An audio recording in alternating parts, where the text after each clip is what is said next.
Today, got something a little different. I watch him on a regular, but I'm gonna start reacting to his videos. I don't know if I will get like copywritten for it or not, but it's one of my favorite YouTubers, one of my favorite channels. He posts all kinds of crazy shit. Name Mr. Ballin. If you know who he is, go show him love. He already got 4.4 million, but don't mean y'all watch him, so y'all go show him love too. But before I start this video, y'all already know, hit that subscribe button, hit that like button, comment down below, follow me on social media.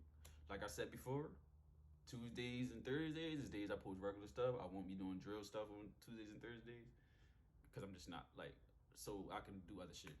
But Monday, Wednesday, and Fridays, Monday, Wednesdays, and Saturdays, straight drill shit. Bear with me. But right now we got horrific accident quote on live TV. Mature audiences only. So if you can't handle shit, don't watch it. Don't be here on see no comments like, oh, this is shut the hell. I don't care about your opinion. I really don't. Like, don't watch it. I don't even know what it's about, but clearly it's some crazy shit. So we gonna get straight into it. I ain't about to do too much talking. Mr. Ballin, horrific accident quote on live TV. Mature audiences only. Let's get into it.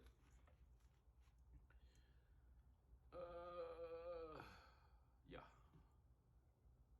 Fuck am I doing? Come on. The only way to do this story justice, in my opinion, is to include the graphic video footage. And so we have done that, so viewer discretion is advised. But before we get into today's story, if you're a fan of the strange, dark, and mysterious delivered in story format, then you've come to the right place because that's all we do, and we upload once or twice every week. So if that's of interest to you, please ask the like button to play a very casual game of chess with you, and then proceed to beat them with the Fool's Mate. Also, please subscribe to our channel and turn on all notifications so you don't miss any of our weekly uploads. I love that shit. I can't wait to I need a laptop so bad.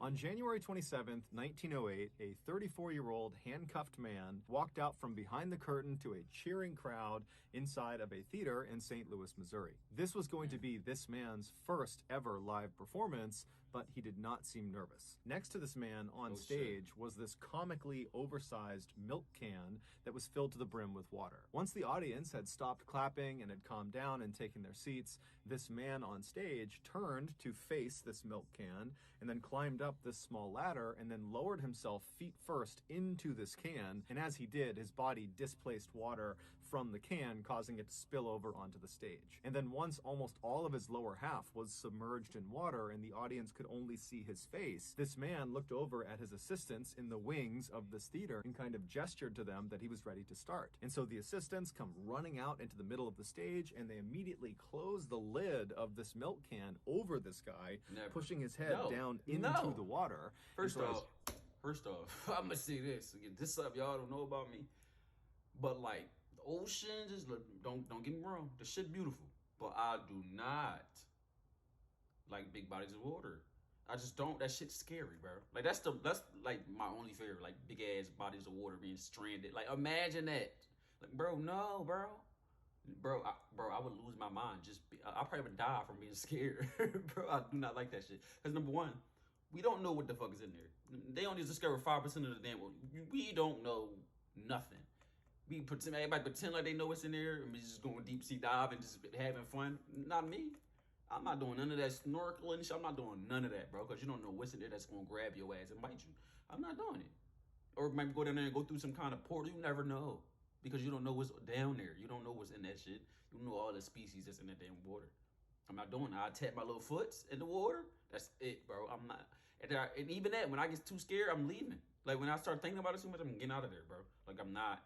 No, I do not. I'll view the ocean from a distance, bro. From the fucking, see, in the future, I want a beach house, but it's going to be, like, a little farther because I don't got time. I don't like that shit. I don't want to be too close. And then going to the beach, I would look at it from the hotel. No, bro. I don't understand how y'all not scared of that shit.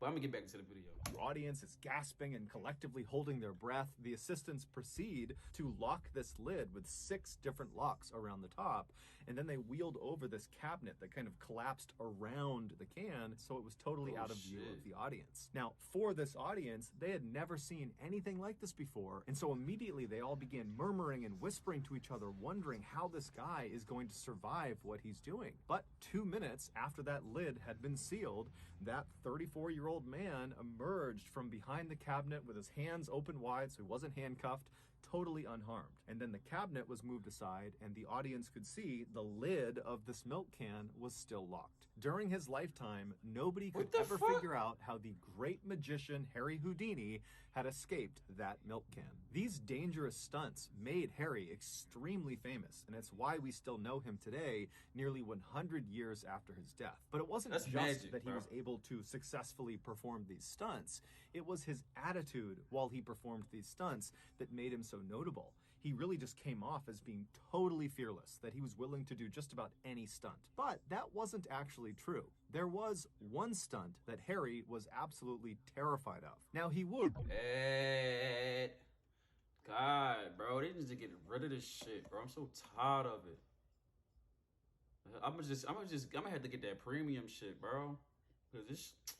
so tired of ads, bro. Every time I eventually work up the courage to attempt this particular stunt. But while he was doing it, he panicked and he had to be rescued by his assistants. And after that, he never tried it again. And for decades, nobody else tried it either. Because, I mean, if Harry Houdini can't perform this stunt, then certainly no one else can either. But in 1990, a daring 32-year-old man named Joe Burris decided he would be the person who would finally conquer this infamous stunt. Joe was a small-time children's magician in Fresno, California, but deep down, he had always believed that someday he would be the next Harry Houdini.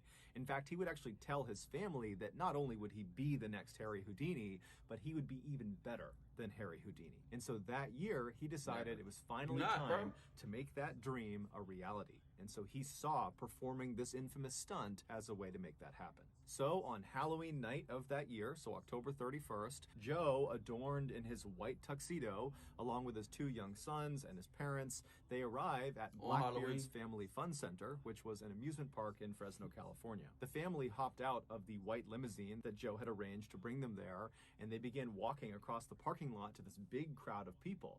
And when this big crowd of people saw Joe walking towards them, they all began to cheer. Joe's stunt that he was about to perform that night had been very heavily advertised, mostly by Joe, and so it had become this spectacle in Fresno. It was going to be aired live on TV while he was doing it, and it was going to be broadcast on a radio station. So after Joe and his family make it over to this big crowd, Joe walks to the front and he climbs up on this impromptu stage, and he gives this impassioned speech to his audience about how he's going to be the one who takes on this stunt and becomes the next Harry Houdini. And then afterwards, he looks over at his assistants, all these guys that are around him, and he gestures to them that he's ready to begin.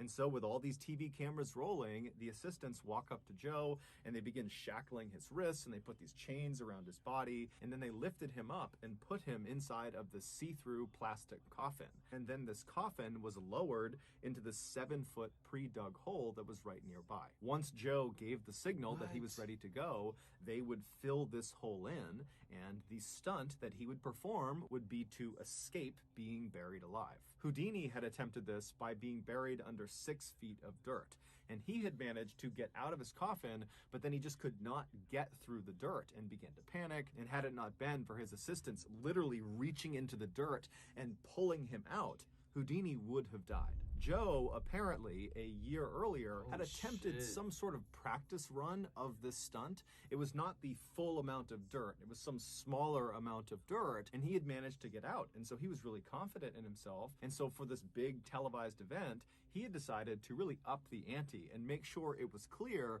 he was not only as good as Houdini, but better than Houdini. And so he was going to have 3 feet of dirt put on his coffin first, and then 4 feet of wet cement put in on top of that. Many people, when they heard this plan, both the TV personalities, the radio...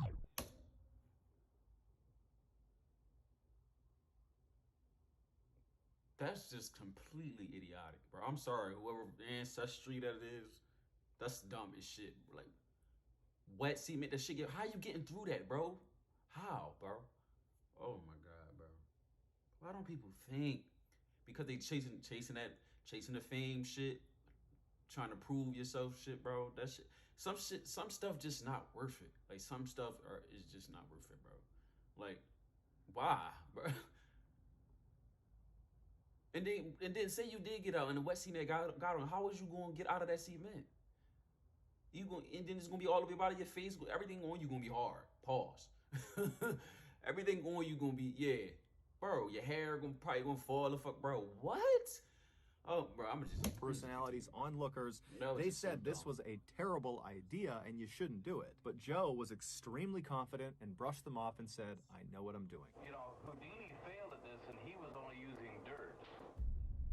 Once Joe was in his coffin at the bottom of the 7-foot hole, he looked up at his assistants standing over the grave waiting for a signal, and he gave it to them and kind of shouted up to them that he was ready. And so his team very excitedly began shoveling dirt into the hole. But after only a couple of minutes, when less than a couple of feet had been put in the hole, they heard Joe yelling out from inside of the coffin.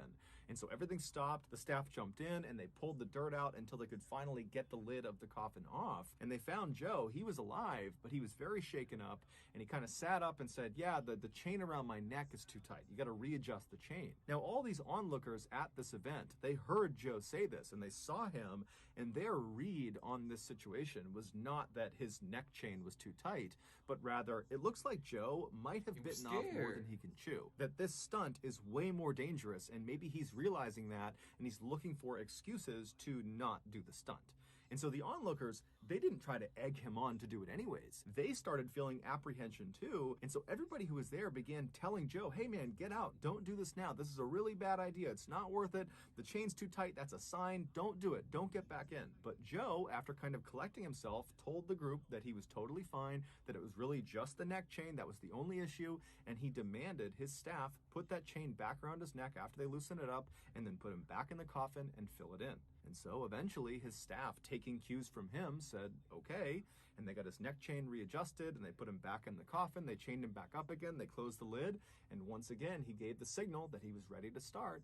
And so a very apprehensive crowd watched as the dirt went back in, and after 3 feet of dirt were in the hole, the cement truck came over and poured 4 feet of wet cement on top of the dirt. And then after this hole had been completely filled in, the onlookers, which included Joe's 2 young sons and his parents, they kind of moved in and got right up against this grave and were looking straight down at the top, waiting for Joe to come out again. But as they're watching this hole and as they're filming this hole, all of the cement in the hole suddenly drops about a foot. What had happened was the nearly 15,000 pounds of dirt and wet cement sitting on top of this coffin had finally caused the lid to break, and in an instant, all of the dirt and cement poured into the coffin, surrounding Joe completely. He was truly buried alive. Onlookers immediately jumped into action and did their best to try to dig Joe out, but it took them 30 minutes to finally reach him, and when they did, he was already dead. Joe had ironically died on the exact 64th anniversary of Houdini's death. After an investigation, it was determined that Joe had not tested the strength of his plastic coffin against the weight of the wet cement. He'd only tested it against dirt because that was the one he had done the year earlier. He had done it under dirt, and it worked. Joe had also not taken into account that cement dries from the bottom. Hold on. I feel like low key. I feel like if that didn't happen, it was a chance he would have got out of that shit. But the fucking thing broke. Like so that means all the dirt and cement just was on his mitt. Like it just was. He was suffocating. And then having to change and shit all on him, he didn't even get a chance to get out yet. Like, it didn't even... Damn. Oh, my God. So even if Joe had managed to get out of the coffin and make his way through the first 3 feet of dirt that was right on top of the coffin, he most likely would have been trapped under the hardened cement layer. You realize that cement... Or cement, yeah. See? He would have had a chance, but it still would have been hard to get out. You mean it hardens at the lower part? I thought it started at the top. No, it hardens at the No. In fact, I shouldn't even kid. This is This was a doomed mission from the start, but because Joe was so confident in himself and his ability to do the stunt, no one stopped him. He thought Houdini was one of the great escape Oh my artists. God, He bro. wanted to be better than Houdini. And he was... And it cost you your goddamn life. So that's going to do it, guys. If you found the secret in today's episode, let us know in the comments section what it is and where you found it, so give us the timestamp. And if you're the first to do that, we'll pin you at the top of the comment section. If you got something out of today's episode and you haven't done this already, please ask the like button to play a very casual game of chess with you, and then proceed to beat them with the Fool's Mate. Also, please subscribe to our channel and turn on all notifications.